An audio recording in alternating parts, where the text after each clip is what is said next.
नारायण नारायण हरिशरणम हरिशरणम। नारायणं नमस्कृत्य नरं चैव नरोत्तमं देवीं सरस्वतीं व्यासं ततो जयमुदीरयेत्। अभी तक हम आप लोगों से स्वामिभू मनवंतर की कथाओं के बारे में चर्चा किए थे। ये जो वर्तमान कल्प चल रहा है ब्रह्मा का श्वेत 12 कल्प, इसका पहला मनवंतर स्वामिभू मनवंतर, जिसमें मनु और शत्रुपा प्रकट हुए थे। इस स्वामिभू मनवंतर में भगवान के मुख्य रूप से 4 अवतार हुए थे। 2 अंशावतार हुआ था, एक महाराजा पृथु का और दूसरा ऋषभदेव का। और भगवान का पूर्ण अवतार जो हुआ था एक यज्ञ पुरुष के रूप में हुआ था, जो आकुति के गर्भ से भगवान पैदा हुए थे, यज्ञ पुरुष। और इनके पुत्रों का नाम याम था, जो देवता थे। महाराजा स्वामिभू मन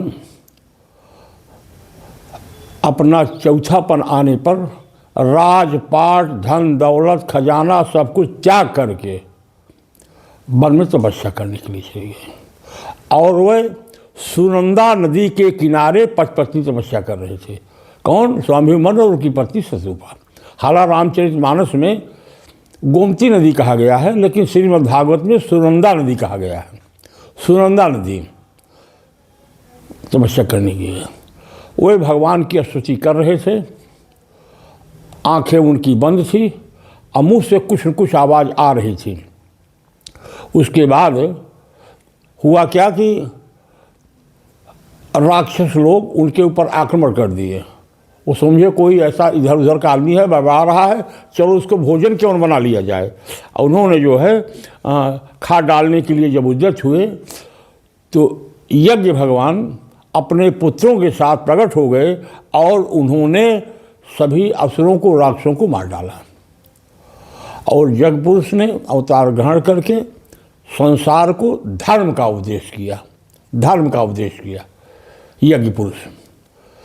और स्वामिभू मनवंतर में यज्ञ पुरुष ही इंद्र के पद पर अभिषिक्त हुए। यानी कि स्वामिभू मनवंतर में इंद्र कौन था? यज्ञ पुरुष भगवान स्वयं थे।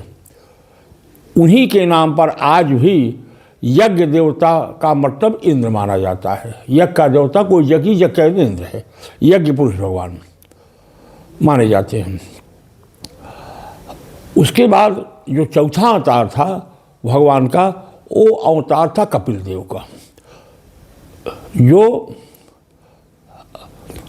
कर्दम ऋषि की पत्नी देवहूति के गर्भ से उत्पन्न हुए थे। उनके बारे में विस्तार से बता चुके हैं।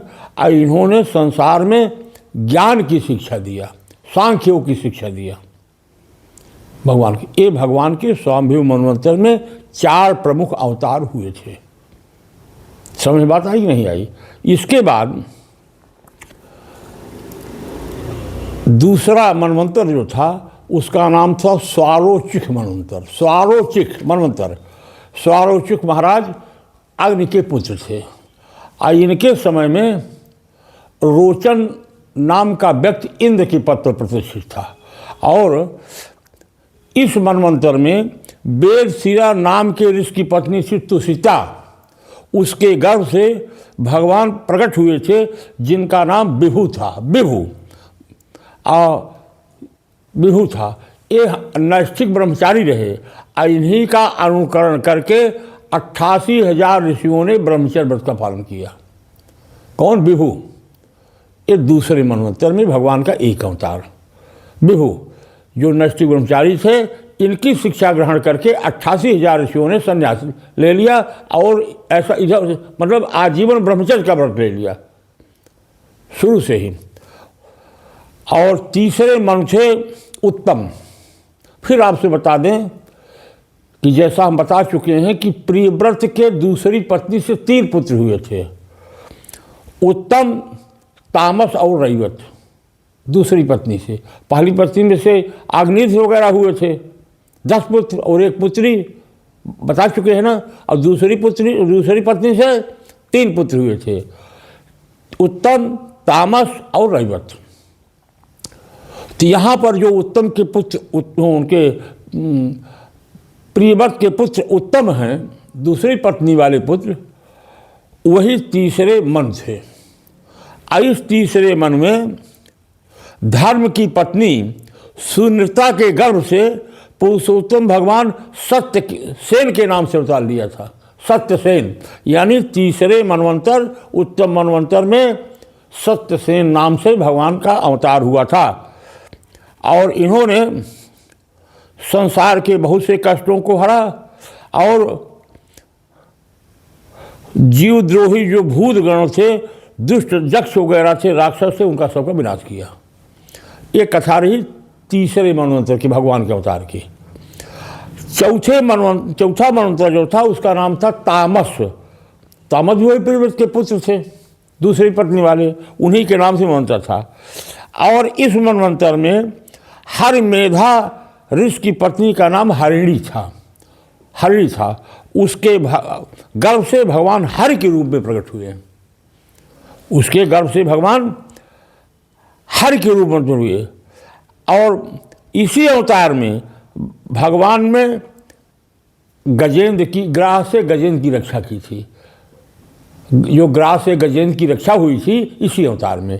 ये जो गजेंद्र वाली कथा है ये तामस मनवंतर की है। और हर मेधा ऋषि की पत्नी हरिणी के गर्भ से हरि के रूप में भगवान का ग्रहण हुआ, भगवान का अवतार हुआ था। ये रहा आपका चौथा मनवंतर। अब हम चलते हैं पांचवा मनवंतर।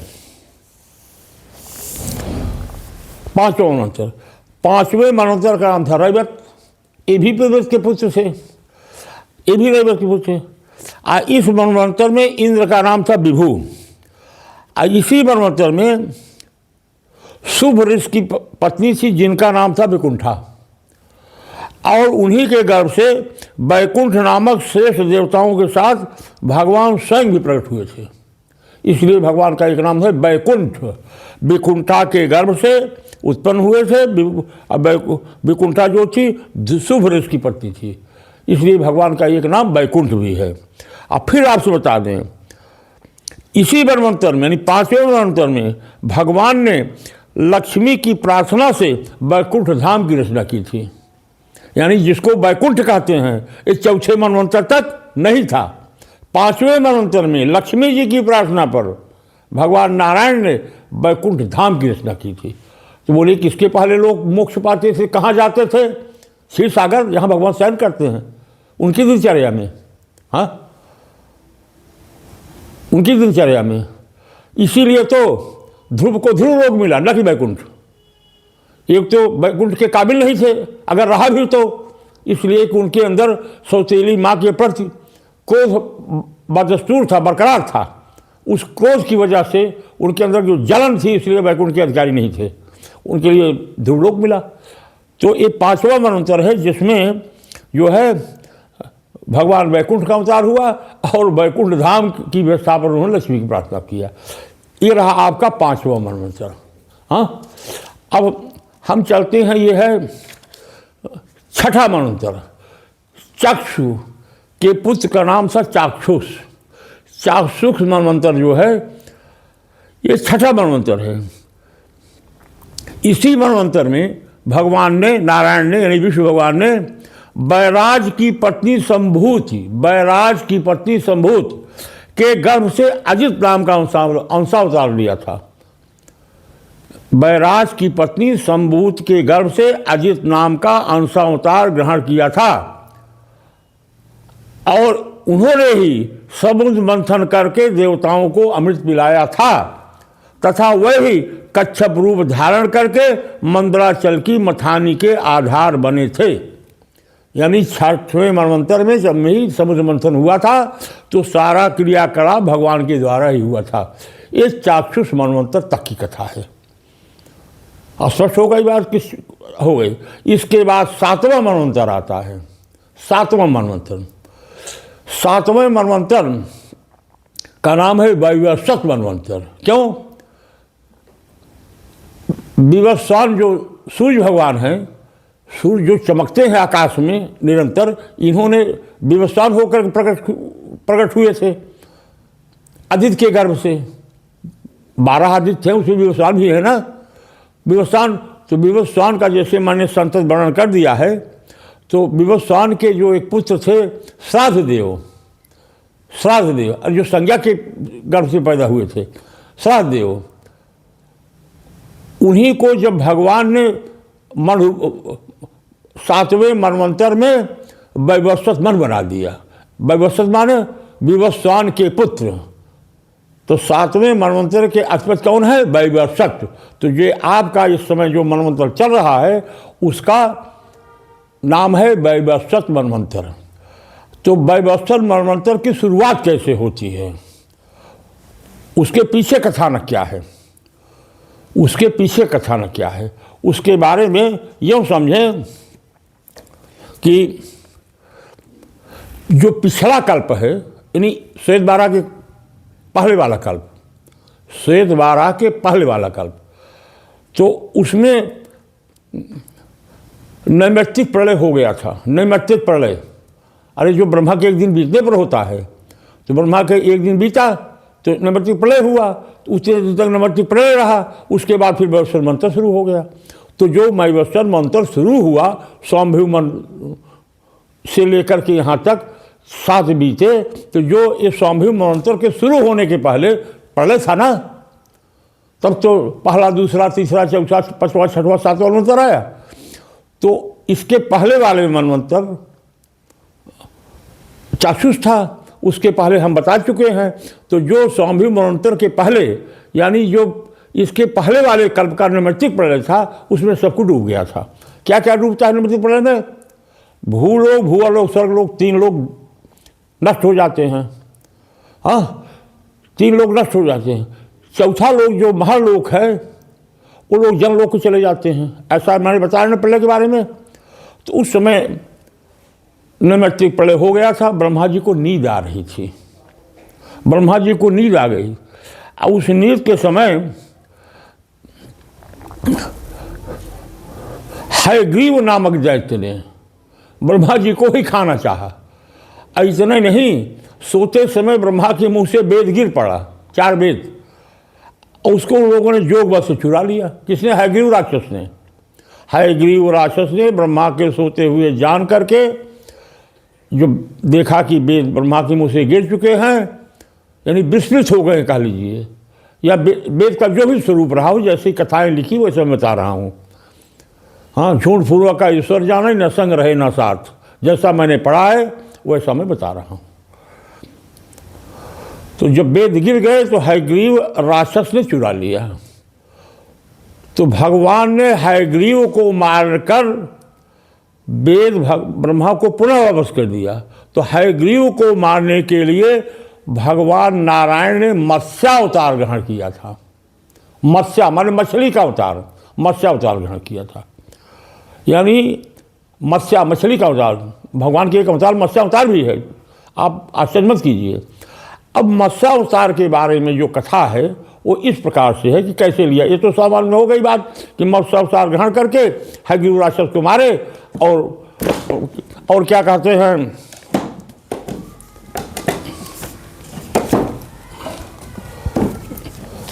मारे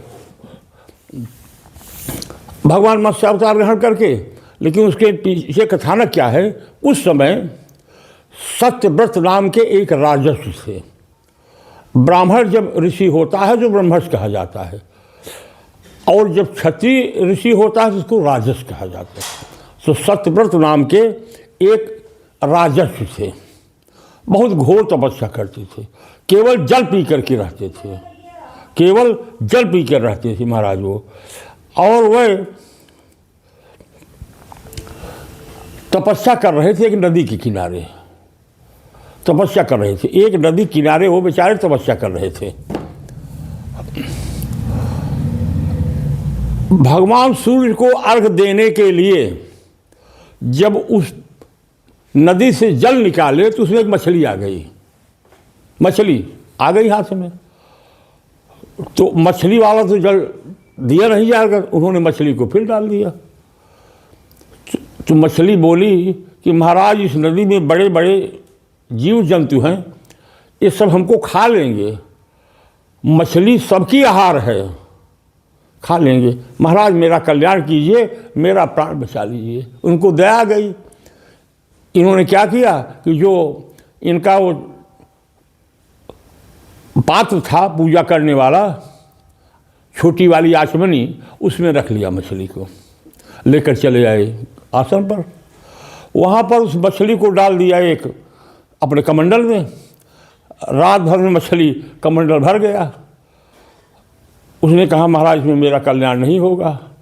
उसके बाद दूसरे पात्र में डाल दिया, तीसरे, यानी बड़े बड़े से बात पात्र में डालते गए। और ज्यों डालते गए तो कहें तो सोचे कि इसको कहाँ डालें, जिस पात्र में रखते हैं वही फुल हो जाता है। तो ले गए उसको एक सरोवर में छोड़ दिए। सरोवर में, तो सरोवर में इतनी बड़ी मछली कि सरोवर भी फुल हो गया, भर गया मछली से। हाँ, उसने कहा महाराज इसमें मेरा जीवित रहना मुश्किल है, इसमें जल बहुत कम है। तो उन्होंने बड़े प्रयास योग बल के द्वारा इतनी बड़ी मछली, उससे उठता रहा सामान से, लेकिन क्योंकि राजस थे अपने प्रभाव से उस मछली को उठा करके ले गए, समुद्र में डाल दिए। जब समुद्र में डाल दिए तो फिर मछली कहती है कि महाराज हमको आप समुद्र में डाल कर जा रहे हैं, यहाँ पर बड़े बड़े मगरमच्छ रहते हैं, घड़ियाल रहते हैं, गिरा रहते हैं, सबको खा डालेंगे, मेरा प्राण कैसे बचेगा। कहें महाराज आप कौन हैं, क्यों मोह में मुझको फंसा रहे हैं, स्वयं नारायण तो आप नहीं हैं जो हमको छल रहे हैं। आप महाराज जो को भी होइए, आप बताइए आप कौन हैं। भगवान नारायण जो मत्स्य रूप में थे, मछली रूप में बोले कि हाँ पहचान गए, मैं नारायण हूँ, साक्षात विष्णु भगवान हूँ, तुम्हारी तपस्या देख करके तुमको कल्याण करने के लिए आया हूँ, तुमको कल्याण करने के लिए आया हूँ। देखिए भगवान ने कहा सुनो, एक शिक्षा ले लो, जो कर रहे हो इससे तुमको, जो तुम तपस्या कर रहे हो इससे तुमको ज्ञान मिलेगा। जब ज्ञान मिलेगा तो भक्ति मिलेगी, जब भक्ति मिलेगी तब तुमको मुक्ति मिलेगी। अभी ज्ञान तुमको नहीं मिला है। मैं इस उद्देश्य से इस प्रकरण में आ गया हूँ कि आपको ज्ञान की जरूरत है। तो ऐसा है कि आज से 7वें दिन ये पृथ्वी डूब जाएगी। तीनों लोक यानी भूलोक भूवर्भव तीनों लोक जलमग्न हो जाएंगे, कुछ नहीं बचेगा, कुछ दिखाई नहीं देगा। स्वर्ग लोक तक सूर्य चंद्रमा है, सूर्य चंद्रमा भी नहीं रहेंगे, चारों अंधेरा रहेगा। तो तुम ये करना कि जब सब डूब जाए तो मेरी प्रेरणा से एक बहुत बड़ी नाव आएगी, उस नाव पर सप्तर्षियों के साथ बैठ जाना और भविष्य के लिए कुछ बीज वगैरह रख लेना, खाद सामग्री रख लेना। हाँ, और उसके बाद उस नाव पर सवार हो जाना। ऋषियों के प्रभाव से अंधकार मिट जाएगा, सूर्य नहीं रहेगा लेकिन अंधकार मिट जाएगा, ऋषियों के स्वदेशियों के प्रभाव से मिट जाएगा। उस नाव पर सवार हो जाना। उसके बाद मैं इसी रूप में फिर तुमको मिलूंगा, तो तुम नाग बासुकी नाग से नाव को मेरी सींग में बांध देना और पूरे प्रलय पर्यंत, यानी जब तक ब्रह्मा का रात नहीं खत्म होगी, जब तक वैवस्वत मनवंतर प्रारंभ नहीं होगा, तब तक मैं उस नाव को खींचूंगा और उसमें तुम सवार रहना और उसी नाव में बैठ करके मुझसे प्रश्न पूछना। मैं इसी रूप में तुमको ज्ञान दूंगा, ज्ञानोपदेश दूंगा, तब तुमको मुझको मेरी भक्ति मिलेगी और तुम कल्याण के भागी हो जाओगे। तो ऐसा किया उन्होंने। ऐसा किया कौन? प्रियव्रत, वही प्रियव्रत राजस किया उन्होंने। 7वें दिन तक सब नष्ट, प्रलय काल, केवल समुद्र, नाव आ गई, सब लोगों को लेकर उसमें सवार हो गए। बासुकी नाग से नाव को बांध दिया गया मत्स्य भगवान की सींग में और उसको भगवान तब तक खींचते रहे जब तक प्रलय काल चलता रहा। और उसी समय भगवान मत्स्य अवतार धारण करके उनको ज्ञानोपदेश किया। उसी का नाम है मत्स्य पुराण। भगवान ने क्या उपदेश दिया, ये मत्स्य पुराण में वर्णित है, जो भी मत्स्य पुराण में वर्णित है। वही सत्यव्रत महाराज जब वैवस्वत मन शुरू होने को हुआ, वो